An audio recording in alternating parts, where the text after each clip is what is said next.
आदरणीय बंधुओं, माताओं व मेरी प्यारी बहनों, राधे राधे।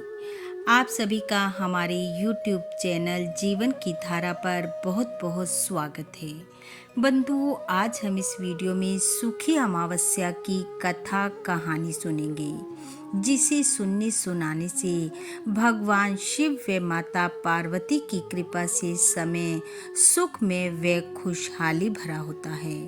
कथा कहानी सुनने के बाद यदि आप हमारे चैनल पर नए हैं तो कृपया हमारे चैनल को सब्सक्राइब करें, बेल आइकन को प्रेस करें ताकि हमारी वीडियो की नोटिफिकेशन सबसे पहले आप तक पहुंचे। वीडियो को शेयर व लाइक भी जरूर करें। बंधुओं, जिस महा अमावस्या तिथि शुक्रवार की पड़े उसे सुखी अमावस्या कहा जाता है। सुखी अमावस्या के दिन व्रत रखने से, पितृ पूर्वजों के निमित्त दान पुण्य करने से, सुखी अमावस्या की कथा पढ़ने सुनने व सुनाने से जीवन में सुख समृद्धि बढ़ती है। दुख संकट का समय ऐसे निकल जाता है कि पता ही नहीं चलता। तो आइए सुनते हैं सुखी अमावस्या की कथा, जो कि इस प्रकार है। कथा कहानी के अनुसार प्राचीन समय की बात है। एक नगर में एक राजा राज्य किया करता था। राजा के राज्य में किसी वस्तु की कोई कमी नहीं थी। राजा अपनी रानी और पुत्र के साथ सुख का जीवन व्यतीत करता था। राजा की रानी स्वभाव से थोड़ी भोली थी। राजा के महल के पास ही एक सेठ सेठानी रहते थे। सेठानी रानी की सहेली थी और नित्य प्रति वे एक दूसरे से मिलती और बातचीत किया करती थी। एक रोज जब रानी सो कर उठी तो उसे जोर जोर से रोने की आवाज आई। उसने महल की खिड़की से झांक कर देखा तो रोने की आवाज सेठ के घर से आ रही थी। वह राजा के पास गई और पूछा, सेठ के घर से रोने की आवाज आ रही है, वहाँ क्या हो गया है? राजा ने कहा, सेठ के लड़के की मृत्यु हो गई है, इसलिए लड़के की पत्नी और उसकी माँ विलाप कर रही हैं। उन पर दुख का पहाड़ टूट पड़ा है। रानी स्वभाव से भोली थी। उसने राजा से कहा, महाराज, ये दुख क्या होता है? राजा रानी की बात सुनकर हैरान था, पर राजा को समझ नहीं आ रहा था कि वह रानी को कैसे समझाए कि दुख क्या होता है। रानी के बार बार पूछने पर राजा ने कहा कि यदि दुर्भाग्यवश किसी घटना या दुर्घटना में हमारा कुंवर मर जाए तो तुम्हें पता चल जाएगा कि दुख क्या होता है। रानी ने कुछ देर बाद अपने कुंवर को महल की खिड़की से नीचे धक्का दे दिया। रानी को ऐसा करते देख राजा के होश उड़ गए और वह भागा महल से नीचे की ओर। परंतु भगवान की कृपा से कुंवर गारे के ढेर पर आकर गिरा और बच गया। उसे खरोंच तक नहीं आई। जब राजा रानी नीचे पहुँचे तो कुंवर को सामने से आते देख राजा की खुशी का ठिकाना नहीं रहा। रानी ने राजा को फिर से कहा, महाराज, बताइए ना, दुख क्या होता है? राजा रानी पर हैरान था। इतने में सैनिकों ने आकर खबर दी, महाराज, दूसरे राज्य के राजा ने हम पर हमला कर दिया है।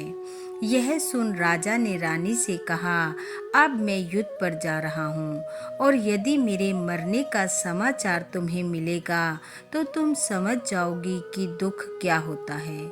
लेकिन वहाँ भी भगवान की कृपा से राजा युद्ध जीत कर वापिस आ गया। राजा हैरान था कि ये क्या हो रहा है।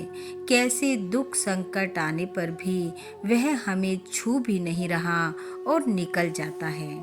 राजा महल पहुंचा। राजा की कुशलता के उपरांत रानी ने फिर से कहा, महाराज, बताइए ना, दुख क्या होता है? राजा बोला, ऐसा करते हैं, हम दोनों गंगा स्नान के लिए चलते हैं। वहाँ मैं गंगा में डूब जाऊंगा, तब तुम्हें पता चलेगा दुख क्या होता है। रानी ने राजा के कहने पर यात्रा की तैयारी की और यात्रा के लिए प्रस्थान किया। उधर दूसरी तरफ भगवान भोलेनाथ माँ पार्वती को साथ लेकर धरती पर आए और पार्वती से बोले, हे पार्वती, आज मैं तुम्हें इस धरती पर कलयुग में सुखी आत्मा के दर्शन कराऊंगा। दोनों ने बकरा और बकरी का रूप बना लिया और एक बावड़ी के नजदीक पानी पीने पहुंच गए और कुछ ही समय बाद राजा की सवारी भी वहां पहुंच गई।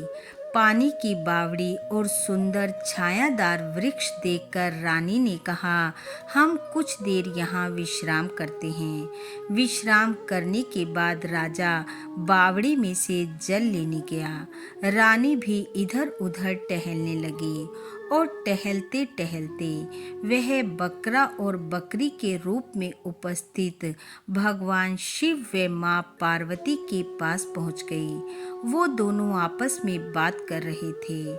उन्हें मनुष्यवाणी में बात करते देखकर रानी हैरान हुई और वहां रुककर उनकी बातें सुनने लगी। बकरी के रूप में उपस्थित पार्वती जी ने बकरी से कहा कि इस रानी को दुख देखना है, लेकिन इसे दुख नहीं मिल रहा, इसका क्या कारण है?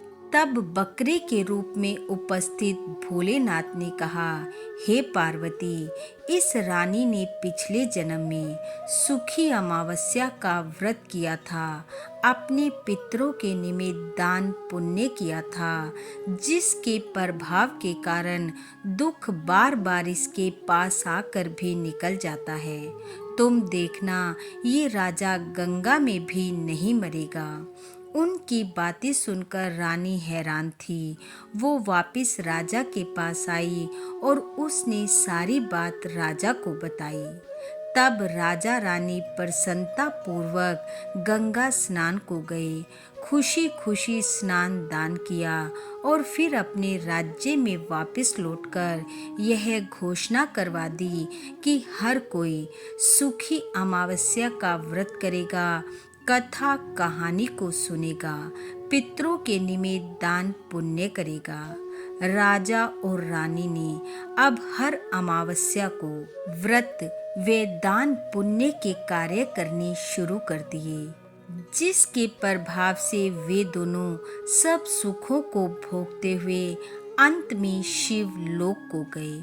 इस प्रकार जो भी मनुष्य सुखी अमावस्या के व्रत को करता है, दान पुण्य करता है, कथा कहानी को पढ़ता सुनता व दूसरों को सुनाता है, वह सभी सुखों को प्राप्त कर अंत में शिव लोक को जाता है। बोलो शंकर भगवान की जय, माता पार्वती की जय। बंधुओं, भगवान शिव व माता पार्वती की कृपा आप व आपके परिवार पर सदैव बनी रहे। आपका घर आंगन खुशियों से महकता रहे। इन्हीं शुभकामनाओं के साथ आप सबका बहुत बहुत धन्यवाद। राधे राधे।